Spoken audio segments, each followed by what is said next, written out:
আসসালামু আলাইকুম। According to কুরআন হচ্ছে আমার পরিচয় সূরা নামলের ৯১ নম্বর আয়াত অনুযায়ী আমার আইডেন্টিটি হচ্ছে আমি মুসলিম। এর বাইরে কোনো আইডেন্টিটি দেওয়ার কোনো সুযোগ তো নাই। আচ্ছা। কিন্তু তারপরেও আমরা যদি এমন একটা আলোচনা অনুষ্ঠান করতে পারি যে, আপনাদের পক্ষ থেকে আ একজন প্রতিনিধি আসলেন, আ হিন্দুদের পক্ষ থেকে একজন প্রতিনিধি আসলেন, যারা আহলে হাদিস তাদের না, পক্ষ থেকে একজন হিন্দুদের প্রতিনিধি। হিন্দুদের এখানে ভাইয়া আমি বলতে চাই সেটা হচ্ছে যে, আল্লাহ যখনই কিতাব পাঠায় তখনই যেই নবী বা যেই রাসূল বা যেই মহামানবের কাছে কিতাবটা পাঠানো হয় তাদের তিরোধানের পরই এই মোল্লাদের ফাজলামি শুরু হয়। যেমন আপনি তো জানেন নিশ্চয়ই খুব ভালো করে যে, তাওরাত যখন মুসা নবীর কাছে এসেছে, মুসা নবী মরার পরে কিন্তু এই তালমুদ, তানাক, মিশনা, মিদরাস এগুলো বানাইছে। খ্রিস্টানদেরও একই অবস্থা, মুসলিমদেরও আল্লাহ রাসূলের মৃত্যুর ২০০-৩০০ বছর পরে এই বুখারী, তিরমিজি এগুলো বানিয়ে কুরআন বিরোধী সব আজগুবি শরীফ এগুলো বানিয়ে ইসলামটাকে ধ্বংস করছে। হিন্দুদেরও একই। বেদের পরে এরা এই রামায়ণ, মহাভারত, গীতা-টিতা যা বানাইছে, আপনি তো জানেন এটা নিশ্চয়ই যে বেদে আছে একমা বিদাত্তাম, ঈশ্বর একজন, নাতাস্তি প্রতিমাস্তি। কিন্তু এগুলো ওরা এই মুসলিমদের মতই হাদিসের কিতাবের নামে মানে ওই স্টাইলে আমি জাস্ট বোঝানোর জন্য বলছি। ওগুলো বানিয়ে কিন্তু এই ধর্মটাকে ধ্বংস করছে। তো এই কিন্তু এই আল্লাহ ইহুদি, আল্লাহ কিছু করতে খ্রিস্টান পারতেছেন এবং নাকি? আল্লাহ অসহায়। হিন্দুদের মধ্যে আমি এই একটা জিনিস তো কমন দেখলাম যে এরা যখনই মহামানবরা চলে যায়, তখনই এই কিতাবটাকে যে কিতাবটা পাঠানো হয় এটাকে ম্যানিপুলেট তো করতে পারে না। এটার এগেইনস্ট এ আরকি এই হাদিস বলেন, তানাক, মিশনা, মিদরাজ এগুলো বানিয়ে এই রামায়ণ, মহাভারত বানিয়ে এই মূল কিতাবের শিক্ষাটাকে এরা ধ্বংস করে এই রিচুয়াল ভিত্তিক একটা ধর্ম, এই যে দাড়ি, টুপি, পৈতা, জুব্বা এগুলো দিয়ে এক ধর্মের একটা রূপ দেয়। তাই না? তো এটা আচ্ছা, আসলে দায়িত্ব আসলে আল্লাহর না। দায়িত্ব আসলে আমাদের মতো যারা ধর্ম ব্যবসায়ী, ঠাকুর, পাদ্রী, ফাদার, রাবাই, মোল্লা, মাওলানা এদের। এর জন্য তো আসলে আমি তাদেরকেই দায়ী করব।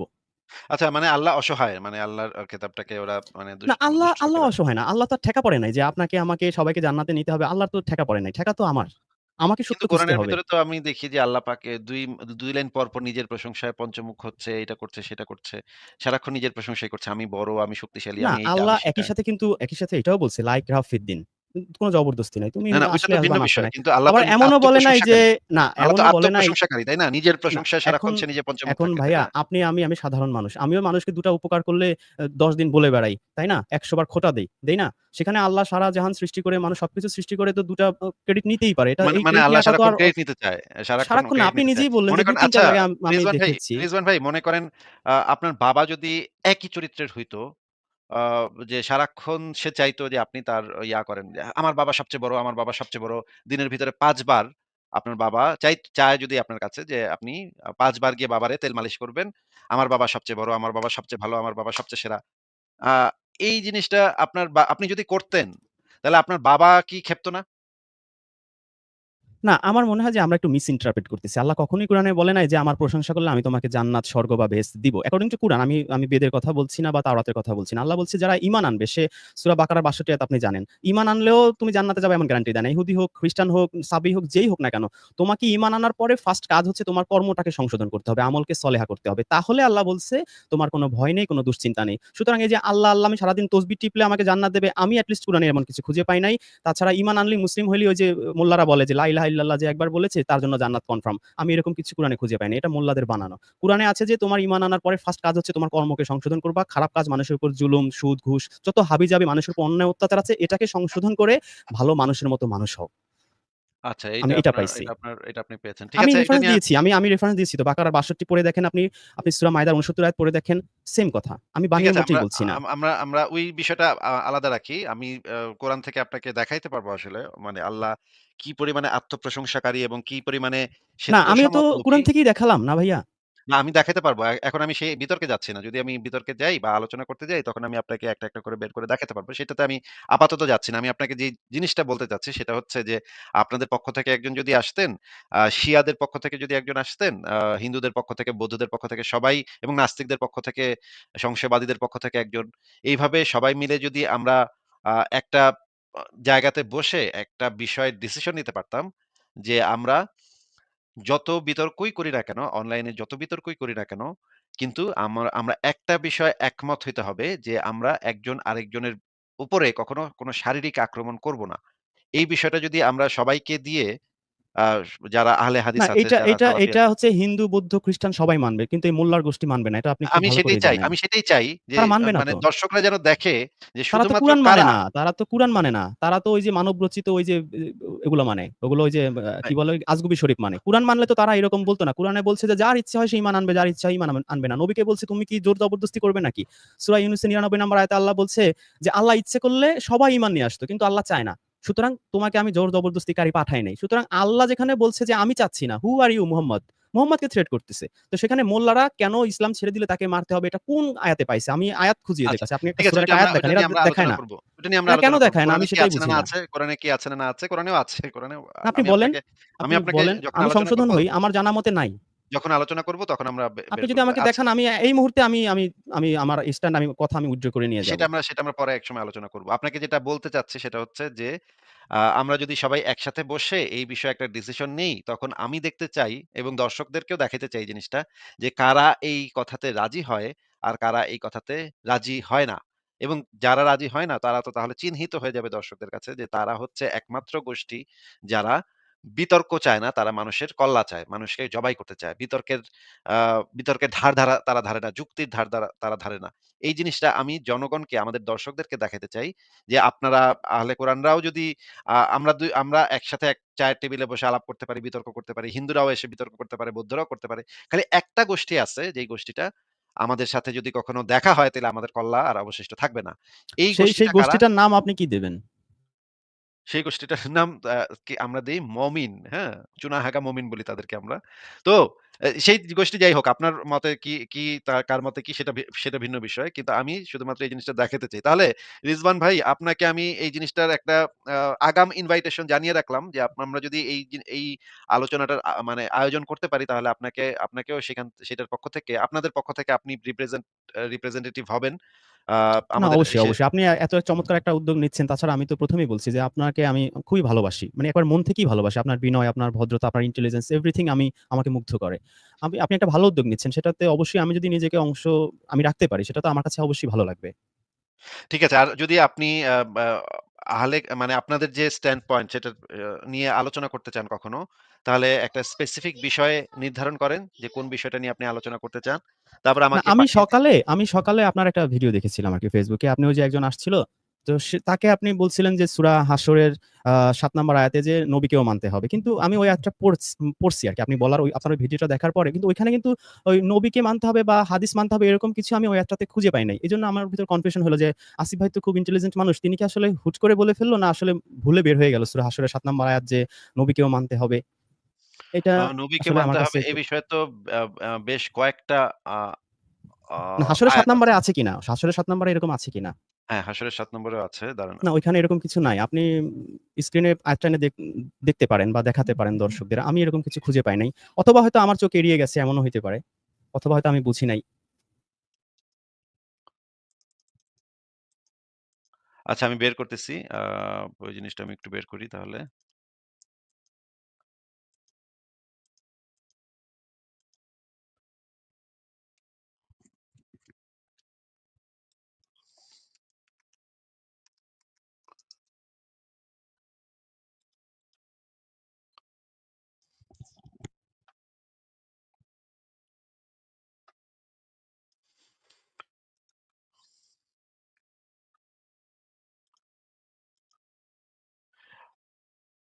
এখানে যে জিনিসটা বলা হচ্ছে সেটা হচ্ছে ১ম এ আছে আ ৩৩ নম্বর সূরার ৩৬ নম্বর আয়াতে যেটা বলা আছে, আল্লাহ ও না, তার আমি রাসূলগণ বলছি সূরা হাশরের ৭ নাম্বার আয়াতের কথা। আচ্ছা সূরা হাশরের ৭ নম্বর।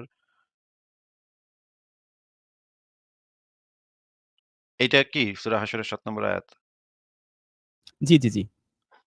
রাসূল তোমাদেরকে যা দেয় তা গ্রহণ করো এবং যা থেকে নিষেধ করে তা থেকে বিরত থাকো। বলেন তাহলে এই বিষয়ে কি বলতে চান? না, এখানে আয়াতটার খণ্ডিত একটা অংশ দেয়া। ফার্স্ট এর অংশগুলা নাই। যেই অংশটুকু প্রয়োজন সেই অংশটুকু দেওয়া হয়েছে। আচ্ছা আমি তাহলে কোরআন.com থেকে দেখাচ্ছি।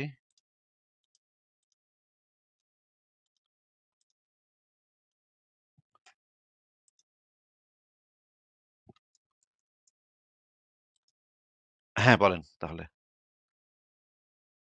জি, এখানে আপনি যদি ৬ নাম্বার আয়াত থেকে পড়েন, এখানে আয়াতটা মূলত হচ্ছে যে ওই যে একটা বিনা যুদ্ধে যে প্রাপ্ত সম্পদ। মানে যুদ্ধ ছাড়াই কিছু ওই যে ফাই হিসেবে পেয়েছিল, সেই সম্পদ বন্টনের কথা বলা হচ্ছে যে, এগুলো তুমি আত্মীয়-স্বজনকে, ইয়াতীম, মিসকিন, মুসাফির মানে রাসূল যেইভাবে দেয় সেইভাবে এটা সে বন্টন করে দেবে। এইটা যে দেবে, যা দিবে আরকি সেগুলা তোমরা অ্যাকসেপ্ট করবা, যেগুলা দিবে না সেগুলাই করবা। কিন্তু এখানে বুখারী, তিরমিজি হাদিস আমি এরকম কোন ইঙ্গিত আমার চোখে পড়েনি। এটাকে পুরো আ মোল্লারা মিস ইন্টারপ্রেট করে এটাকে এই আয়াতের খণ্ডিত অংশ দিয়ে ওই হাদিস মানতে হবে সেদিকে নিয়ে যায়। অথচ এই আয়াত যখন নাজিল হয় তখন বুখারী, তিরমিজি কারো বাবা দাদাদেরও জন্ম হয় নাই। ও তাহলে কি বোঝাতে চাচ্ছেন আপনি? আমি বোঝাতে চাচ্ছি যে এই আয়াতটা মিসকোট করছে। এই মোল্লারা এই আয়াতটা দিয়ে যে বলে যে এই আয়াতে যে বলা হইছে রাসূল যা দেয় গ্রহণ করো, যা দেয় শব্দের অর্থ হচ্ছে যে বুখারী, তিরমিজি। তো এটা আচ্ছা, মোটেই তা না। এটা আচ্ছা বুখারী, বুঝতে তিরমিজি তো পেরেছি। ভালো কথা। মানে এই কোনো কিছুই না। কোনো হাদিসের কোনো ইঙ্গিত, আকার কিছুই এখানে দেওয়া নাই। এটা মিস ইন্টারপ্রিট করে। এটা আচ্ছা, আমি আপনার ঠিক আছে। মাধ্যমে সকল মুসলিমদের দৃষ্টি আকর্ষণ করতে চাই যে মোল্লারা যে এই আয়াতটা মিসকোট করে, এটা আসলে বিনা যুদ্ধে প্রাপ্ত সম্পদের কথা বলা হইছে। এখানে বুখারী, তিরমিজির কোনো নাম গন্ধও নাই। তাছাড়া ওই সময় বুখারী, তিরমিজি তো ওদের বাপ-দাদাদের তো জন্মই হয় না। এটা থাকবেই বা কি করে? এটা তো কমন সেন্স আপনি প্রয়োগ করলে আপনি এমনিই ধরতে পারেন। আচ্ছা।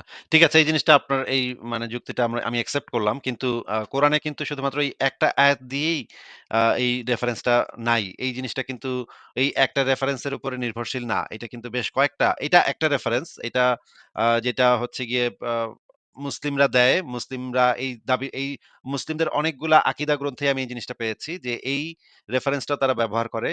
এটা মুসলিমদের শত, শত আকীদা গ্রন্থে আমি পেয়েছি। আ কিন্তু এই এই জিনিসটা হচ্ছে আরো অনেকগুলা আয়াতের ভিতরে বলা আছে। যেমন ধরেন এই যে যেটা আমি আপনাকে বললাম ৩৩ নম্বরের ৩৬ যে আল্লাহ ও তার রাসূল কোন নির্দেশ দিলে ও তার রাসূল কোন নির্দেশ দিলে এই জিনিসটা বলা আছে। এরপরে বলা আছে ১৬ নম্বরের ১৬ ৪৪ এ বলা আছে, কিতাবসমূহ এবং তোমার প্রতি নাজিল করেছি কোরআন।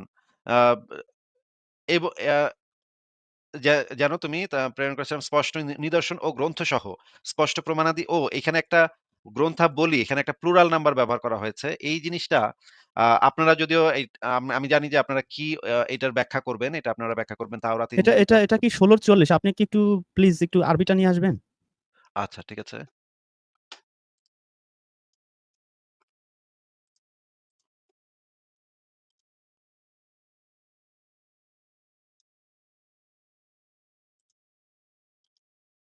এটা হচ্ছে হ্যাঁ, এটা বলেন। জি, এখানে আছে লিতুবাইয়েনা। লিতুবাইয়েনা তো মানে তো ব্যাখ্যা করা না। এটা হাদিস দিয়ে ব্যাখ্যা করা না। লিতুবাইয়েনা মানে হচ্ছে পরিষ্কারভাবে বলে দেয়া। মানে বলল আলহামদুলিল্লাহি রাব্বিল আলামিন, রাসূল বলবে আলহামদুলিল্লাহি রাব্বিল আলামিন। পরিষ্কার করে তার মেসেজটা পৌঁছায় দেবে। তাছাড়া আপনি যদি সূরা মায়দা ৯৯ নম্বর আয়াতে যান, সেখানে আপনি দেখবেন যে রাসূলের দায়িত্বই হচ্ছে আল্লাহর বাণীটা শুধু পৌঁছে দেয়া। এটার মধ্যে প্লাস মাইনাস করার কোনো সুযোগ তো বা কোনো ক্ষমতা তো আল্লাহ তার রাসূলকে দেয়নি according to Quran.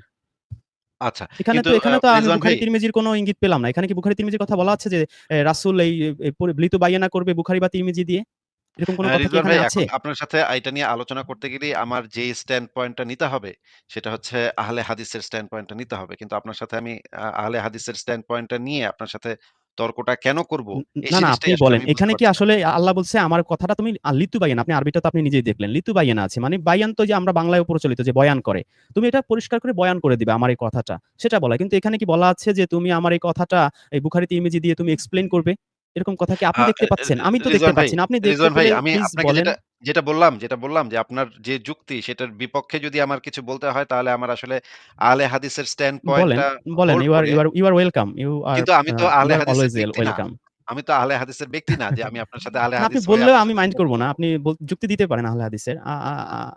I don't mind at all. কিন্তু আমি আহলে হাদিসের যুক্তি কেন দিব ভাই? আমি তো আহলে হাদিসের ব্যক্তিই না। আমি তো আহলে আপনি হাদিস আমি আপনি তো তাহলে দেখেননি যে এখানে কি আসলে আছে? এখানে কি মানে ওই এক্সপ্লেইন টাইপের বা তাফসিল বা তাফসির যেগুলো যেরকম আছে, আ এই আপনি যে যদি এই জিনিসগুলা সূরা এই জিনিস ফুরকানের ৩৩ আয়াতে যান সেখানে তাফসির শব্দটা পাবেন। এখানে কিন্তু তাফসির শব্দটাও নাই।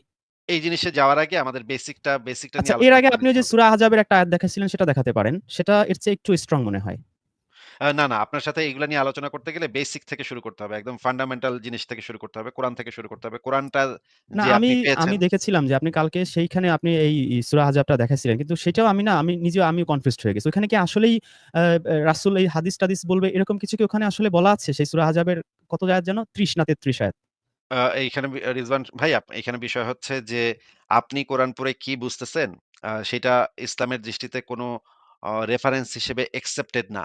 এটা হচ্ছে সত্য কথা। না, না ঠিক আমি আছে? তো একেবারে আরবিতে কি আছে সেটাই বলছি ভাইয়া। আমি তো আর এড করি নাই কোন কিছু। যে ওখানে না লিতু আপনি বায়ানা আছে, আপনি যে বায়ানের আপনি যাই অর্থটাও বোঝেন আমরা না কেন, সবাই আপনি জানি। যাই বুঝছেন না কেন, আপনি ওই আরবি থেকে যেটা বুঝেছেন না কেন, সেটা কোনো অথেন্টিক কোনো একটা রেফারেন্স হিসেবে অ্যাকসেপ্টেড না। অথেন্টিক রেফারেন্স হিসেবে অ্যাকসেপ্টেড কোনটা?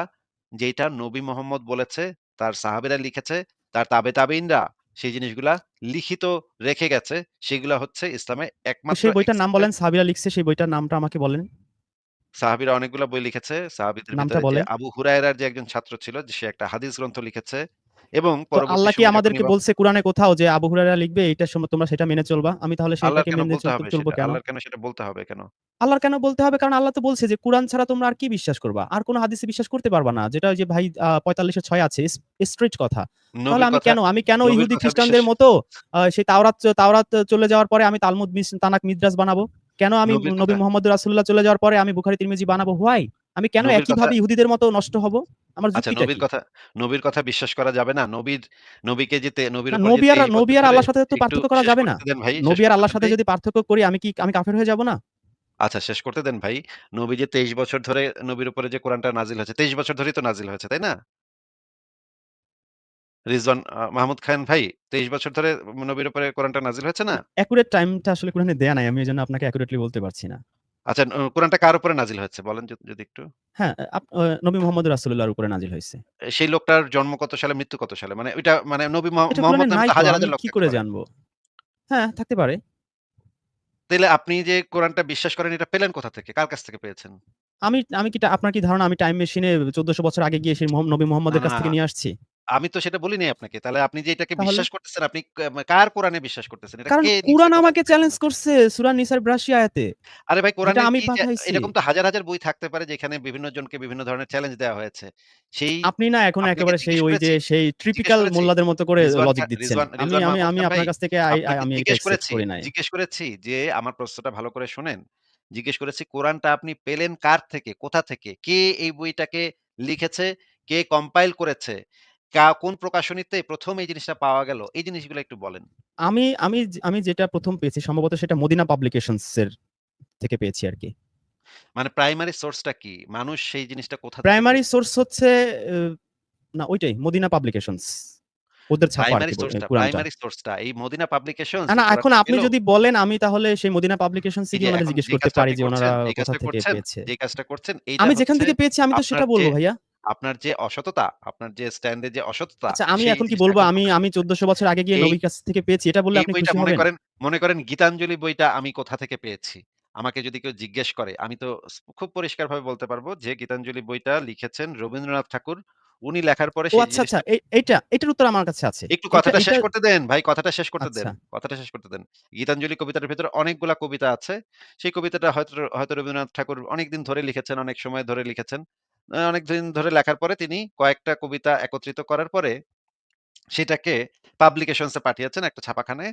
তখন ছাপাখানার যে ছাপার যে লোকজন তারা সেই জিনিসটাকে একত্রিত করে বানান-টানান সব দেখেছে ঠিকঠাক আছে কিনা, লাইন-টাইন সব ঠিক আছে কিনা। তারপরে আবার রবীন্দ্রনাথ ঠাকুরের কাছে প্রুফ রিড করতে পাঠিয়েছে। যেটা আরকি নরমাল বই ছাপার ক্ষেত্রে হয়। সেভাবে প্রুফ রিড করতে পাঠিয়েছে। রবীন্দ্রনাথ প্রুফ রিড করে বলেছে, "হ্যাঁ, এটা ঠিক আছে।" ফেরত দিয়েছে। তখন ওইখান থেকে ১ম গীতাঞ্জলি বইটা বের হলো। পুস্তক আকারে ১ম গীতাঞ্জলি বইটা বের হলো। সেই বইটার একটা কপি আমি এখন গীতাঞ্জলি যখন আমি কিনতে যাই তখন হয়তো অন্য আরেকটা প্রকাশনী থেকে আমি কিনি। কিন্তু সেই প্রকাশনীটা প্রাইমারি সোর্সটা হচ্ছে সেই যে রবীন্দ্রনাথ ঠাকুর যেই প্রকাশনীতে যেই বইটা পাঠিয়েছিলেন, যে পান্ডুলিপিটা পাঠিয়েছিলেন সেইটা ছিল প্রাইমারি সোর্স। গীতাঞ্জলি বইটার প্রাইমারি সোর্স। আমাদের সাথে ফারাজ ভাই চলে এসেছে। দেখেন ফারাজ ভাই কি অবস্থা ভাই? কেমন আছেন ফারাজ ভাই? আলহামদুলিল্লাহ আসিফ ভাই, কেমন আছেন আপনি? এই তো ভালো আছি। আমাদের সাথে রিজওয়ান মাহমুদ খান ভাই আছেন। উনি যদিও স্বীকার করেন না কিন্তু উনার কথা শুনলে বোঝা যায় উনি একজন আহলে কুরআন। আমরা যাদেরকে আহলে কুরআন বলি আরকি। তো ফারাজ ভাই আমি যে প্রশ্নটা করছি যে এই কোরআনের প্রাইমারি সোর্সটা আপনি কোথা থেকে পেয়েছেন কোরআনটা? সেটা উনি বলতে চাচ্ছেন না। উনি কেন যেন এই প্রশ্নটা এড়িয়ে যাওয়ার জন্য নানা ধরনের ডিসঅনেস্ট অ্যান্সার দিচ্ছে বলে আমার মনে হচ্ছে। ফারাজ ভাই আপনার কাছেও কি সেটা মনে হচ্ছে? ফারাজ ভাই আপনি মিউট করে রাখছেন। সরি আসিফ ভাই, আমি ব্যাকে ছিলাম তো বাট আমি শুনতে পারিনি। আমার একটা ফোন কল ছিল। সো আমি আপনার কথাগুলো শুনতে পারিনি আরকি। আমি আচ্ছা যদি ঠিক আছে আবার কথা অসুবিধা বলি নেই। তাহলে হয়তো বুঝতে পারব। তাহলে রিজওয়ান মাহমুদ খান ভাই আপনি কি বুঝতে পেরেছেন যে আমি কি জিজ্ঞেস করছি আপনাকে? যে এই আমি আসলে কোরআনটার আপনি প্রাইমারি যেইভাবে সোর্সটা কি? যেইভাবে উত্তর দিলে আপনি খুশি হবেন আমি ২ টো উত্তর দিই। আপনি যেটা আপনার কাছে ভালো লাগে আপনি অ্যাকসেপ্ট করতে পারেন। আ আমি এই কুরআনটা ১৪০০ বছর আগে টাইম মেশিনে গিয়ে নবী মুহাম্মদের কাছ থেকে নিয়ে আসছি অথবা তার সাহাবীদের কাছ থেকে নিয়ে আসছি। এটা হচ্ছে উত্তর ক। আর উত্তর খ হচ্ছে আমি আমার বাড়ির কাছে যে লাইব্রেরি সেখান মদিনা পাবলিকেশনস এ ছাপানো একটা কুরআন সেটা আমি নিয়ে আসছি। আপনার যেটা পছন্দ হয় আপনি নিতে পারেন। প্রথম উত্তরটা কি রিয়ালিটির সাথে ম্যাচ করে ভাইয়া? আমি যেটা আমাকে বলছে কুরআনটা কিভাবে পেয়েছেন? আমি অনেস্ট অ্যান্সার দিছি। তারপরও আসিফ ভাই আমাকে বলল আমি প্রথম ডিসঅনেস্টি উত্তরটা প্রথম দেখাচ্ছি। উত I am প্রথম really উত্তরটা shocked. অনেস্ট প্রথম উত্তরটা I am অনেস্ট really উত্তর। shocked. তাহলে প্রথম আমি উত্তরটা কি আপনারা আমাকে অনেস্ট উত্তর? বলেন আমি কিভাবে অ্যান্সার দিব আমি সেভাবে দিচ্ছি যেভাবে আপনারা শকড না হন। প্রথম কারণ উত্তরটা কি আসিফ ভাই আমার প্রথম খুব পছন্দের উত্তরটা কি মানুষ। প্রথম উত্তরটা কি অনেস্ট উত্তর ভাইয়া? আমার মনে হচ্ছে যে সেরকম একটা উত্তর আমি কিছুদিন আগে ওই আলামিন আছে না বিলিভার্স বাংলা তার সাথে ডিবেট প্রথম করছি। সেও উত্তরটা কি আমাকে এটা আমি নিয়ে ৪ ভাইয়া আমার ঘন্টা সাথে কি আমাকে মানে পাগল বানায় ফেলছে। রেজওয়ান ভাইয়া, আমি যেন এটা হ্যালো বলি। ভাইয়া, আসসালামু আলাইকুম ভাইয়া, ভালো আছেন? ভালো আছেন ভাইয়া? কি জিজ্ঞেস করতেছি, কি বলতেছেন? আমি আপনাকে জিজ্ঞেস করছি কি বলেন তো? রিজওয়ান ভাইয়া, বলেন আপনি আবার জিজ্ঞাসা করছি বলেন। কি? তাহলে আপনি আবার কিসের উত্তর বলেন। দিতেছেন? আপনি মানে কিসের রেসপন্স দিতেছেন? আপনি আবার রেসপন্সটা বলেন। কিসের দিতেছেন? আপনি যদি জিজ্ঞেস করেন আপনি কি কোশ্চেন করছেন রিপিট করেন। তাহলে কি রেসপন্স দিতেছিলেন? কি বুঝে রেসপন্স করতেছিলেন? আমি এটা রেসপন্স করতেছি যে আমার উত্তরটা আপনাদের পছন্দ হয়নি। না হলে নাই। এটা জাস্ট ইগনোর ইট। আপনি সেকেন্ড কোয়েশ্চেনে যান। আমার সব কোয়েশ্চেন আপনি যদি আমার উত্তর আপনার পছন্দ হতে প্রশ্নটাই না হবে বুঝেন, এমন তো না। রেজওয়ান ভাইয়া, আপনি যদি আমার প্রশ্নটাই না বুঝেন তাহলে আমার কি রেসপন্স দিতেছেন? প্রশ্নের উত্তরের কি রেসপন্সটা দিতেছেন? আচ্ছা আপনি ভাই পাস আপনি আপনাদের সাথে সেকেন্ড কথা কোয়েশ্চেনে যান। বলাটা এত সমস্যা। আর আপনি সেকেন্ড প্রশ্ন দিয়ে বুঝবেন এটা গ্যারান্টি কি? প্রথমটাই তো আপনি মানে না বুঝে ব্যাটার করতেছেন এবং আপনি মানে সামান্যতম আপনার মধ্যে ইয়ে নাই, আপনার মধ্যে এগুলো মানে একটু আসিফ ভাই খারাপ আপনি বোধ যদি নাই, কথা খারাপ বলেন তাহলে ফিল বোধ বলেন। নাই। আপনি নাহলে ভাই আমি আমরা তো চলে যাই দুজনেই ভাইয়া। কথা বলছি। আপনি দুজনেই তো না কথা উনি তো বলছি। আপনি একটা পার্সোনাল একটা অ্যাটাক শুরু করছে। উনি আ তো পা মানে আপনার মতো সেইভাবে সেই ভদ্রতা বিনয় আচ্ছা, আমি উনার আ মধ্যে দেখছি না আ ভাইয়া। ফারাজ ভাই ১ সেকেন্ড। ফারাজ ভাই আমি আপনাকে প্রশ্নটা করি দেখি আপনি বোঝেন কিনা ফারাজ ভাই। উনি যদি বুঝতে না পারেন তাহলে আপনি অন্তত বুঝতে পারবেন। ফারাজ ভাই আমি আপনাকে স্ক্রিনে একটা বই দেখাচ্ছি। ফারাজ ভাই আপনি একটু বইটা দেখেন তো এই বইটা আপনি চেনেন কিনা? আ আ নিশ্চয়ই আপনি চিনবেন। এই বইটা অত্যন্ত বিখ্যাত একটা বই। সারা পৃথিবীতে সবচাইতে বিখ্যাত যে বইগুলা তার ভিতরে একটা। এটা হচ্ছে আ স্যার আইজ্যাক নিউটনের 'ফিলোসফি ন্যাচারালিস প্রিন্সিপিয়া ম্যাথমেটিকা' এই বইটা। এটা সারা পৃথিবীতে মানে একটা যুগান্ত সৃষ্টিকারী, আলোড়ন সৃষ্টিকারী একটা বই এবং ব অনেক সময় বলা হয় যে বাইবেলের পরে সবচাইতে গুরু মানে সবচাইতে বই আরকি। সবচাইতে আ আলোড়ন সৃষ্টিকারী বই। এই ম্যাথমেটিকা প্রিন্সিপিয়া। এই বইটা তো আপনি চেনেন ফারাজ ভাই নাকি? নাম শুনছি আসিফ ভাই। তো এই বইটা যদি আমরা রুটটা খুঁজতে যাই যে এই বইটা কোথা থেকে আমরা পাইলাম। আমিও এই বইটা এখন লাইব্রেরিতে গেলে একটা কপি পাবো। কিন্তু সেটা কিন্তু মানে প্রাইমারি মানে সোর্স না। এই বইটা হচ্ছে যে এই বইটার ছবিটা এখানে আছে লন্ডনী এই যে এই প্রকাশনীটা দেয়া আছে এখানে। এইটা হচ্ছে এটা first addition. Title page of Principia first addition ১৬৮৭ সালে এটা প্রকাশিত হয়েছিল। এরপর থেকে এই বইটার কপিগুলা আমরা সারা পৃথিবীতে ডিস্ট্রিবিউট হয়েছে এবং এখন বাংলাদেশ থেকেও হয়তো এই বইটা বের করা হয় ইংরেজিতে। বাংলাতেও থাকতে পারে। কিন্তু এই ফার্স্ট এডিশন ছিল এইটা। যেটা হচ্ছে গিয়ে কোথা থেকে আ পাবলিশ হয়েছে আমি একটু দেখে নিই। আমি জানি না আসলে কোথা থেকে পাবলিশ হয়েছে। আ আচ্ছা আসিফ ভাই আমি বুঝতে পারছি। আপনি এইভাবে এডিশন দিয়ে আপনি মুহাম্মদের কাছ থেকে সেই পর্যন্ত যাবেন। তাতেও তো আপনি হাদিস খাওয়াতে পারবেন না আমাকে। ভাই আমি মেনে নিব যে আমি তো আপনাকে হ্যাঁ, সেটা বলি ঠিক আছে নাই রিজওয়ান ভাই। মুহাম্মদ এটা লিখছে বা সাহাবীরা লিখছে। আপনাকে তো তাতে সেটা আমি আমি তো বলি আমি তো নাই কুরআনই আপনাকে। আমি অ্যাকসেপ্ট করলাম। আপনাকে তো আপনি আমি তো বলি আমাকে নাই যে আপনাকে হাদিস খাইতে হবে। আপনাকে আমি জাস্ট জিজ্ঞেস করেছি যে আপনি যে তো আচ্ছা কোরআনটা পেয়েছেন এই ডিবেট আসিফ ভাই, এই ডিবেট বাল আপনি এই ডিবেট করেন কি জন্য? এই না ডিবেট এই বাল ডিবেট আসিফ ভাই আপনি করেন মানে ভাই এই জিনিসটা খুব বিরক্তিকর। এই বালের ডিবেট আপনি করেন কি জন্য? করি না ভাই, আপনি করব না, করব না। এজ এ নাস্তিক আপনি ডিবেট করেন এক মোমেনের সাথে যে তার হাদিস মানা লাগবে কি লাগবে না। না, আমি তার সাথে সেই ডিবেট করতে যাব না তো ভাই। ফারাজ ভাই আমি করতে যাচ্ছি না। আমি জাস্ট উনাকে এই জিনিসটা জিজ্ঞেস করছি যে, আপনি যে কোরআনটা পেয়েছেন, এই কোরআনটার প্রাইমারি সোর্সটা কোন প্রকাশনী থেকে ১ম যে কোরআনটা পাবলিশ হলো এবং সেই যে পাবলিশ হওয়ার আগে ওই পাবলিশার সেই কোরআনের যে পান্ডুলিপিটা এটা কার কাছ থেকে কোথা থেকে পেল? এইটা তো আমাদের জানা থাকতে হবে। নাহলে সেই বইটা একটা বইয়ের যদি মূল সোর্সই আমরা না জানি তাহলে সেটা নিয়ে আলোচনা করব কিভাবে ভাই? কে লিখছে? কিভাবে আসলো মানুষের কাছে? এই জিনিসটা না জানা থাকলে তো আমরা সেটা নিয়ে আলোচনাই করতে পারব না। সেটা তো একটা ফান্ডামেন্টাল জিনিস আলোচনার জন্য। নাকি ফারাজ ভাই? হ্যাঁ, আনলেস অর আনটিল ধরেন আল্লাহ এসে তার নিজে কোনো একটা মানে নিজের কাছে আল্লাহ উনি দাবি করেন যে আল্লাহ নিজে এসে আমার কাছে ওহী দিচ্ছে and I have the evidence.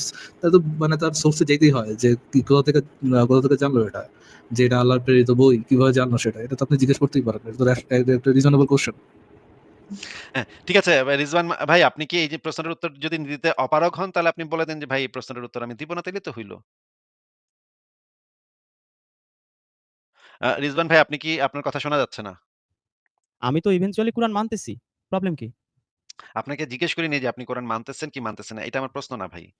আপনি কি এখনো তাহলে? প্রশ্নটা বুঝতে পারেন মানে নাই? কোথা থেকে পেয়েছেন? আপনি হিস্ট্রি বলতে মানে জানতে চাচ্ছেন প্রাইমারি আমার কাছ থেকে সোর্সটা কি? হিস্ট্রিটা। প্রাইমারি সোর্সটা কি? প্রাইমারি প্রাইমারি সোর্স আপনি সোর্সটা যেটা কি? বলছেন সেটা ধরেন ১০০০ বা ১৪০০ বছর আগে সেই নবী মোহাম্মদ থেকে সোর্স। তো আমি তো সেখান থেকে কুরআনটাই নিচ্ছি। আমি তো অন্য কিছু মানতে রাজি না। আপনার সাথে আমি আজকে আসছি তো এইটাই প্রমাণ দেখেন, করার জন্য দেখেন উত্তর যে দিচ্ছে না। আপনি ওই ভাইকে বলছিলেন দেখেন সূরা উত্তর হাসরের দিচ্ছে ৭ না। আয়াত। ওখানে হাদিসের রিজওয়ান কথা মাহমুদ ভাই, বলছেন এটা রিজওয়ান মাহমুদ ভাই এভাবে হ্যাঁ। এভাবে তো আলোচনা হবে না ভাই। আপনাকে জিজ্ঞেস করেছি যে এটার প্রাইমারি সোর্সটা কোথা থেকে আসলো? কোন প্রকাশনীতে ১ম এই বইটা ছাপা হয়েছে এবং যেই প্রকাশনী থেকে ছাপা হয়েছে বা সেই এটা সময় এত যদি প্রকাশনী জরুরি না কেন? আমি থাকে, সেটাই তো বুঝলাম না। প্রকাশনীর নাম আমাকে বলতে হবে আপনার সাথে ডিবেট করতে আসলে বা আপনার সাথে আলোচনা করতে আসলে মানে এটা তো বইটা আমাকে কোথা থেকে বললে আমি আসলো? মুখস্থ করে আসতাম নামগুলা। বই প্রকাশনীতে যে পান্ডুলিপিটা আসলো আমি সেই এখন গুগল সার্চ পান্ডুলিপিটা করে কাদের আপনাকে কাছ দেখাইতে থেকে পারি আসলো? মদিনা পাবলিকেশনস কোথা থেকে। এছাড়া আমার তো আর এখন উপায় নাই বাঁচার। আপনাকে এখন প্রকাশনী বলতে আপনাকে তো হবে। কেউ গলায় ছুরি আচ্ছা ধরছে আমি না যে, গুগলে যে দিচ্ছি। ভাই আমি আপনাকে আমি তো আচ্ছা আমি গলায় কেউ গুগলে ছুরি দিচ্ছি যে ধরছে না? মদিনা পাবলিকেশনস কোথা থেকে আমি কি দেখি। আশ্চর্য! কি ম আশ্চর্য! মদিনা দর্শী পাবলিকেশনস, মদিনা আচ্ছা আমি পাবলিকেশনস কোথা আমি থেকে বলি ঠিক আছে আপনার বোঝা কাছে গেছে, বোঝা গেছে। পাবলিকেশনস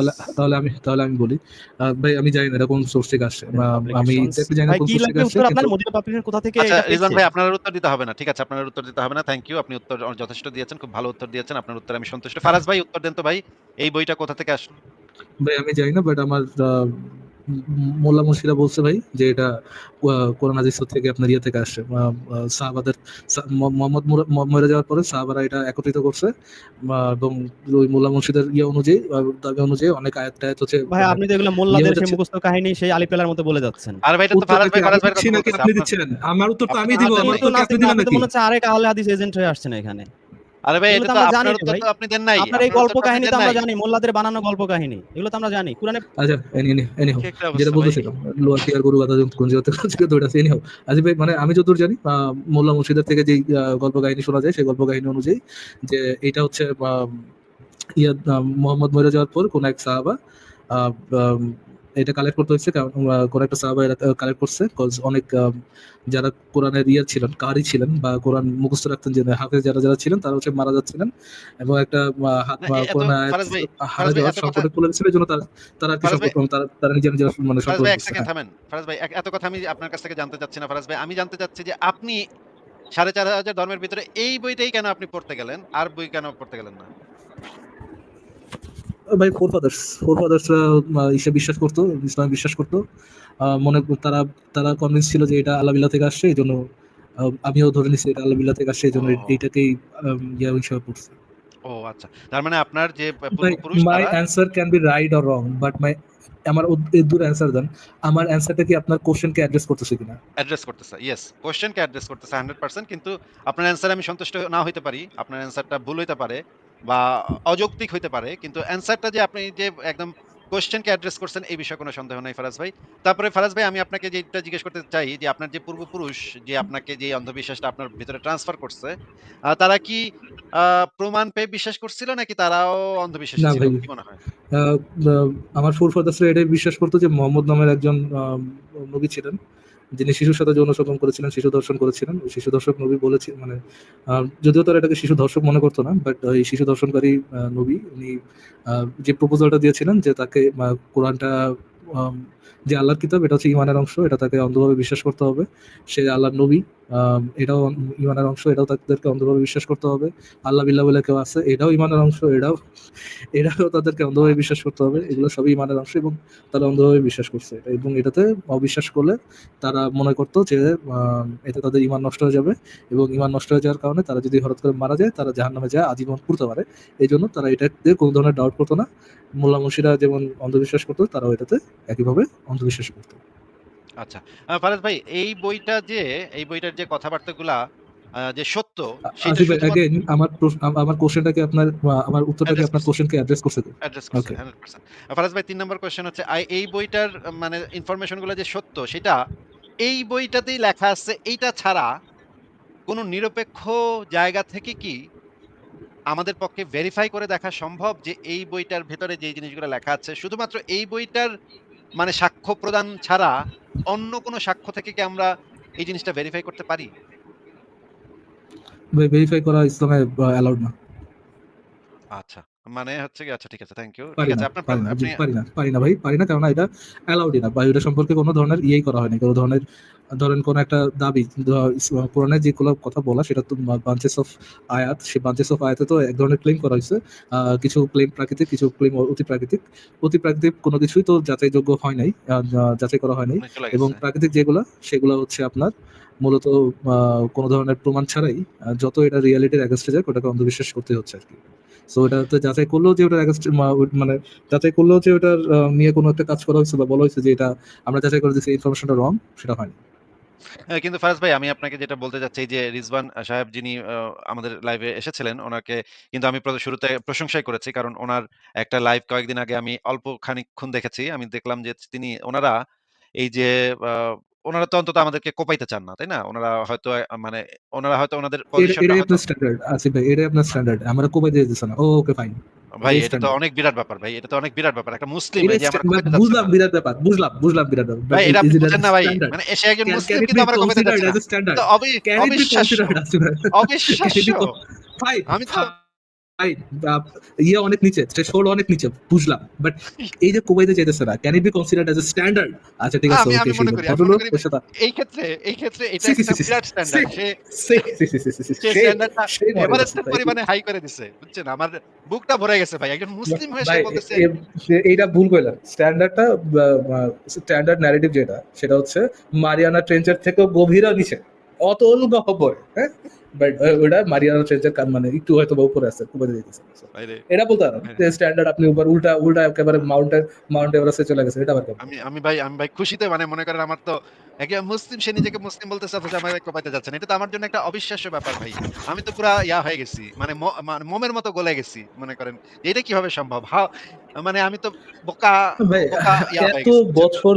এত বছর ধরে আসিফ ভাই মানে মোমিনদের সাথে ডিল করতেছেন, আপনি জেনুইনলি আসিফ ভাই মনে করেন যে তারা আম, তারা মানে লোয়ার টিয়ার ভণ্ড নয়, মানে ধরেন ইসলামিক খেলাফত হইলো, খেলাফত প্রতিষ্ঠিত হইলো, তারা এই ইয়ে রেখে আস্থা রেখে মানে এই কোরআনের উপরে বিশ্বাস রেখে আপনার পক্ষে যারা আপনাদেরকে কোপাইতে আসবে তাদের বিরুদ্ধে তারা কোনো ধরনের স্ট্যান্ড নিবে বলে আপনার মনে হয় যে না না না, তোমরা কোরআনের অ্যাগেনস্টে যায়, ইসলামের অ্যাগেনস্টে যায় কোনো কিছু করতেছো, and you are not suppose to do it, আমি নাস্তিকের পক্ষে আছি? আপনার কি মনে হয় এরকম কোনো পজিশন তারা হোল্ড করবে, না পজিশন হোল্ড নাকি করবে না। এটা আস্তে করে কাটা করবে? চুপ করে থাকবে। হ্যাঁ? তারা আমাদের কতটা চুপ দেখবে। করে থাকবে না আসিফ ভাই, শুধু চুপ করে থাকবে না, তারা যা বলবে যে যারা কোপাইছে ইহা সকি ইসলাম নয়। ভাই আপনি কি ভাই মুমিনদের লোয়ার টিয়ার ভন্ডামি ভুলে গেছেন নাকি? ঠিক আছে ভাই, ঠিক আছে। কিন্তু মানে আ কাজটা আমাদের এখন করতে হবে, আমি যেটা ওনাকে প্রস্তাব করলাম যে আ আমরা কয়েক ধরনের কয়েকপন্থী ইসলামিস্টকে আমরা একটা আলোচনা করব। একটা আ আ লাইভ আমরা মানে করতে চাই। কয়েক পদের ইসলাম যেমন শিয়া মুসলমান, তারপরে হচ্ছে ওনাদের পক্ষ থেকে একজন, আহলে হাদিস থেকে একজন। এইভাবে কয়েকজনকে আইনা আমরা যদি একদিন আলোচনা করতে পারি তাহলে এটা একটা ভালো হবে যে আমরা দেখাতে পারবো যে কোন ইসলামটা কিরকম, কোন ইসলামের অবস্থানটা কিরকম। এটা আমি একটা প্ল্যান করতেছি। আ ভবিষ্যতে হয়তো করব, ওনাকে আমি বলে দিয়েছি। কিন্তু ওনার সাথে এই যে এই সমস্ত বিষয় নিয়ে যুক্তিতর্ক করাটা আসলে ওয়েস্ট অফ টাইম আমার জন্য। আপনিও জানেন, আমিও জানি যে এটা একটা ওয়েস্ট অফ টাইম। এনারা হচ্ছে গিয়ে আ হোল্ডই করে একটা ডিসঅনেস্ট পজিশন। যে পজিশনটা আসলে ওনারা নিজেরাও জানে, নিজেরাও ভালোভাবে বোঝে যে এই পজিশনটা ডিসঅনেস্ট, এই কারণে উত্তর দিতে চায় না। এই কোরআনটা পাইছেন কোথায়? এটা জিজ্ঞেস করলেই আরেক তো আরেক আর উত্তর দিতে চায় না। আরেকজন ব্যক্তি কমেন্ট করেছেন, স্প্যাম করে না ভাইয়া, স্প্যাম করলে আমি আপনারা ব্লক করে দেবো, স্প্যাম করে না দয়া করে প্লিজ, একবার কমেন্ট করছেন আমি দেখেছি, স্প্যাম করার কোনো দরকার নেই, যদি নেক্সট টাইম ইয়ে করেন আমি আপনার ব্লক করে দেবো। উনি বলেছেন কোরআনে কাউকে জোর করে ধর্ম গ্রহণ করতে মানা, ধর্ম গ্রহণ করাতে নিষেধ করা আছে, কিন্তু হুজুরা যদি কাউকে কোপাতে চায় সেই দোষ তো আর কোরআনের নয়। আসিফ ভাই আমি একটু আগে যেটা বলেছিলাম ইহা সকি ইসলাম নয়, ওনারা সেই কার্ডটাই প্লে করছেন, fine, let's play your card dude, let's play your card. আপনি যে বললেন কোরআনে কাউকে জোর করে ধর্ম গ্রহণ করাতে নিষেধ করা হচ্ছে, হাউ ডু ইউ নো আল্লাহ যেটা আপনি কোরআন পড়ে যে লাইনটা বুঝলেন এটা একটা সঠিক বুঝ, how the hell do you know? কেমনে জানেন? আপনি আল্লাহর মাইন্ড রিড করছেন, আল্লাহর সাথে আপনার কমিউনিকেশন আছে, হাউ ডু ইউ নো যে আল্লাহ এখানে জোক মারে নাই? কেমনে জানেন আপনি? আপনি তো লজিক অ্যান্ড রেজনিং নিয়ে কথা বলতেছেন, right? Let's talk about logic and reasoning, how do you know? আপনি এবং কি নবী? এবং ওহী দিছে আপনার এ ভিতরে? আল্লাহ আপনার ভিতরে ওহী পুশ করে দিছে। কেমনে জানেন? কেমনে জানেন যে আল্লাহ এটার মধ্যে কোনো জোক মারে নাই? আপনারা তো হাদিস মানবেন না, আপনারা তো তাফসীর মানবেন না, সিরাত মানবেন না, কিচ্ছু মানবেন না, রাইট? শুধুমাত্র এই কোরআন আছে আপনাদের কাছে। কেমনে বুঝলেন যে আল্লাহ এই জায়গায় একটা জোক মারে নাই? কেমনে বুঝলেন?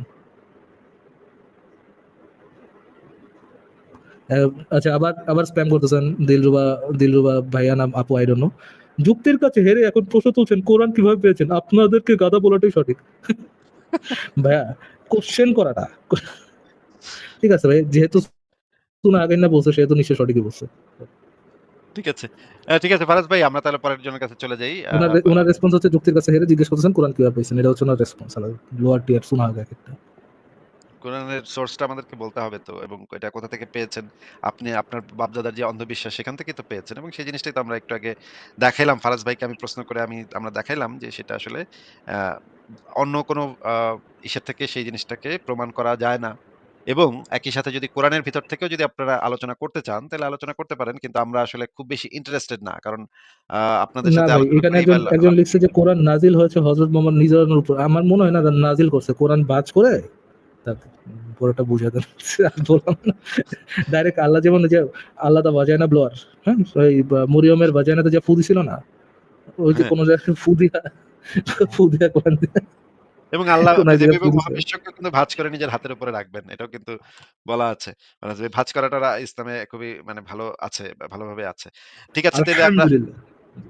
ফারাজ ভাই, আমি আপনাকে একটা জিনিস আজকে দেখাইতে চাইছিলাম। ওই যে জিনিসটা আমি আমার Facebook এ পোস্ট করছি। ফারাজ ভাই, মনে আছে যে আমরা একটা হাদিস দেখাইতাম যে মোহাম্মদ যে লুঙ্গি খুইলা গেল কাবা শরীফের ওইখানে মোহাম্মদ আব্বাস, যে তার চাচা আব্বাস বলল যে লুঙ্গিটা খুইলা কাঁধে রাখ। তারপর যে মোহাম্মদের লুঙ্গি খুইলা দিল, তারপরে খুলল মোহাম্মদ, তারপর যে সে অজ্ঞান হয়ে গেল।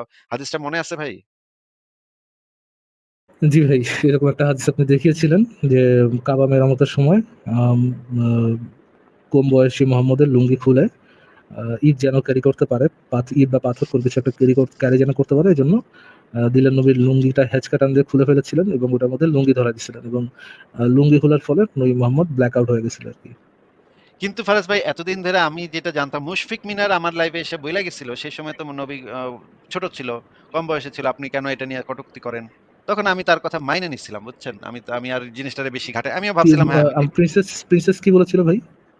প্রিন্সেস বলছিল মোহাম্মদ সেই সময় ছোট ছিল, বালক ছিল। বালক বয়সে এরকমের ঘটনা ঘটতেই পারে। আপনি কেন এটা নিয়ে কটূক্তি করেন? আমি না তখন মানে নেক্সট কোশ্চেন আসিফ ভাই, আপনি তাকে মুশফিক মিনার কেন বলতেছেন? ও প্রিন্সেস মিনার, এত সুন্দর নাম। প্রিন্সেস আচ্ছা মিনার এই আচ্ছা। কথাটা বলেছিল। তো আমি না মাইনে নিছিলাম যে হ্যাঁ, ঠিকই আছে। এটা তো ছোটকালেই হইব এরকম। মানে হয়তো ১৪-১৫ বছর বয়স ছিল, এরকম অবস্থা এরকম হইছিল। হইতেই পারে। আমি আর এটা নিয়ে বেশি ঘাটাই নাই, হ্যাঁ? পরে আমার এই কয়েকদিন আগে একজন এসে আমাকে বলল, এই হাদিসটার কথা জিজ্ঞেস করল। তখন আমি এটা নিয়ে আবার একটু ঘাটাঘাটি করলাম। আমি ঘাটাঘাটি করে পাইলাম আরেক মানে মারাত্মক জিনিস ভাই। দেখেন, বুখারী শরীফের এই হাদিসটা আমরা একটু আগে পইড়া নিই যে এখানে কি বলা আছে। দেখেন যে আ আ জাবির ইবনে আব্দুল্লাহ হতে বর্ণিত। তিনি বলেন, যখন কাবা গৃহ পুনর্নির্মাণ করা হচ্ছিল তখন নবী সাল্লাল্লাহু আলাইহি ওয়াসাল্লাম ও আব্বাস, মানে মুহাম্মদের চাচা আব্বাস, পাথর বয়ে আনছিলেন। আ আব্বাস নবী সাল্লাল্লাহু আলাইহি ওয়াসাল্লামকে বললেন, "তোমার লুঙ্গিটি কাঁধের উপর রাখো, পাথরের ঘর্ষণ হতে তোমাকে রক্ষা করবে।" লুঙ্গি খুলতেই তিনি অজ্ঞান হয়ে মাটিতে পড়ে গেলেন। মানে মুহাম্মদের লুঙ্গি খুলতেই মুহাম্মদ অজ্ঞান হয়ে পড়ে গেছে। তার চোখ দুটি আকাশের দিকে নিবিষ্ট ছিল। মানে চোখ দুটা খোলা, কিন্তু সে অজ্ঞান হয়ে পড়ে আছে। মানে ন্যাংটা হয়ে অজ্ঞান হয়ে পড়ে আছে কারণ কাবার কি পাশে। আসিফ ভাই? কারণ কি আমি কেমনে কমু ভাই? এটা তো একটা সাইকোলজিক্যাল প্রবলেম বলে মনে হচ্ছে। মৃগী রোগ মনে হচ্ছে আমার কাছে। আ ফারাজ ভাই, এরপরে যেটা বলা আছে যে তার চেতনা ফিরে এলো, তখন তিনি বলতে লাগলেন, "আমার লুঙ্গি, আমার লুঙ্গি।" তৎক্ষণাৎ তার লুঙ্গি পরিয়ে দেয়া হলো। মানে কিছুক্ষণ সে সেন্সলেস ছিল। সে হয়তো মৃগী রোগ ছিল। সে আকাশের দিকে তাকায় ছিল। ন্যাংটা হয়ে। কাবার পাশে ন্যাংটা হয়ে। নেংটু নবী আরকি। এ এই হাদিসটার আ পরে আমি আসিফ ভাই, আরেকটু। আমি কি একটা হাইপোথিসিস দিতে পারি আসিফ ভাই, হ্যাঁ, যে হ্যাঁ, বলেন, কেন বলেন। নবী মোহাম্মদ আম, নবী মোহাম্মদ আর কি অজ্ঞান অজ্ঞান আচ্ছা, আচ্ছা আসিফ ভাই, আমি একটু শেয়ার করি। আমার একটা জাস্ট একটা র্যান্ডম হাইপোথিসিস, আমি বলতেছি না এটাই হয়েছে। মেবি হইতে পারে, জাস্ট একটা হাইপোথিসিস আছে। একটু স্ক্রিনটা উঠাবেন? হ্যাঁ, বলেন। এটা দেখে কয়েকজন মানুষ কমেন্ট করতেছে, ও ছোট নুনু, নুনু ছোট। একটা মেয়ে বলে, ও নুনু বড় না কেন? এরকম কিছু হয়েছিল নাকি? লজ্জায়, লজ্জায় হতেই পারে ভাই। শরমে পিনা পিনাকির মতো তারাও হয়তো এরকম একটা কিছু হইছে। বলে রে আসিফ ভাই, 2.5 ইঞ্চ, 2.5 ইঞ্চ। Yes. আমরা আয়েশার সাথে হিসাব নিকাশ করলেও সেই হিসাবেই পৌঁছাই ভাই। নানা দিক থেকে ভেরিফাই করতে গেলেও এরকমই হয়। তাই না ফারাজ ভাই? জিনিসটা সেটাই তো আমরা আসিফ ভাই। নানান দিক দিক থেকে দৃষ্টিপাত করলে আমাদের তো ওটাই মনে হয় ২ সেন্টিমিটারের বেশি। আপনি আবার ইঞ্চে চলে গেছেন। আমি তো সেন্টিমিটারে ছিলাম। ২ সেন্টিমিটার ২-২.৫ সেন্টিমিটারের বেশি হবে না। যেটা আমাদের কাছে আমার কাছে অন্তত মনে হয় ২.৫ সেন্টিমিটারের বেশি হবে না। তো এই আমি আবার তাফসীর ইবনে কাসিরে যে জিনিসটা পাইলাম সেটা ফারাজ ভাই দেখেন। হযরত ইব্রাহিম কর্তৃক কাবা নির্মিত হইবার হাজার, হাজার বছর পর নবী সাল্লাল্লাহু আলাইহি ওয়াসাল্লাম নবুয়ত লাভ করিবার ৫ বছর পূর্বে কুরাইশ গোত্রের লোকেরা কাবা ঘর পুনর্নির্মাণ করিয়াছিল। উক্ত পুনর্নির্মাণ কার্যে নবীর অংশগ্রহণ ছিল। তখন তাহার বয়স তখন ৩৫ বছর। ফারাজ ভাই এই জিনিসটা দেখা যাচ্ছে যে ওই সময়ে এই যে পাথর নিয়ে দেখেন পরের বর্ণনাতেই পাথরের ইয়া আছে। আচ্ছা, আমি পড়ি দাও। হযরত ইব্রাহিম কর্তৃক কাবা ঘর নির্মিত হইবার হাজার, হাজার বছর পর, হাজার, হাজার বছর হয়ে গেছে। ইব্রাহিমের সাথে নবীর হাজার, হাজার বছরের ডিফারেন্স ছিল আসিফ ভাই। না, না এটা ভুল কথা। এটা যে বর্ণনা আচ্ছা, করছে সে এই বছর জিনিসটা ভুল বলছে। বৎসর পর নবী করিম সাল্লাল্লাহু আলাইহি ওয়াসাল্লামের নবুয়ত লাভ করিবার ৫ বছর পূর্বে কুরাইশ গোত্রের লোকেরা কাবা ঘর পুনর্নির্মাণ করেছিল। উক্ত পুনর্নির্মাণ কাজে নবী করিম সাল্লাল্লাহু আলাইহি ওয়াসাল্লামও অংশগ্রহণ করেছিলেন। তাহার বয়স তখন ৩৫। হ্যাঁ ভাই, পড়া গেছে। তাহার তো বয়স তখন ৩৫। এই সময় তার মানে এই হাদিসটার ঘটনাটা মুহাম্মদের ৩৫ বছর বয়স। এখন আপনি একটু চিন্তা করেন তো ফারাজ ভাই, ৩৫ বছরের বয়সী একটা দামড়া বেড়া কাবার পাশে শুয়ে আছে, লুঙ্গি নাই, আকাশের দিকে তাকায়, নেংটু। এটা মানে দৃশ্যটা কল্পনা করতেই না আমি মানে এই যে আ ওবায়দুল কাদের বলছিল না পায়জামাটি উঠালো, আমি শিহরিত হয়ে উঠলাম। আমি না শিহরিত হয়ে উঠছি।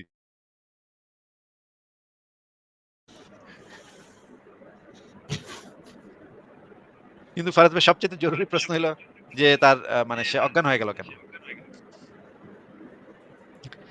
এই জিনিসটাই দেখাতে চাইছিলাম ফারাজ ভাই। তাইলে আপনি কি আপনার কি ইসে কোনো সমস্যা চলতেছে ফারাজ ভাই? না তো, আমার এখানে কি আওয়াজে কোনো সমস্যা হচ্ছে আসিফ ভাই? পেছন থেকে মনে হচ্ছে আমার ইকো একটু শোনা যাচ্ছে। অল্প একটু কানে আসতেছে। ঠিক আছে আমরা তাহলে পরের জনের কাছে চলে যাই নাকি ফারাজ ভাই? শিওর আসিফ ভাই। ঠিক আছে তাহলে আমরা পরে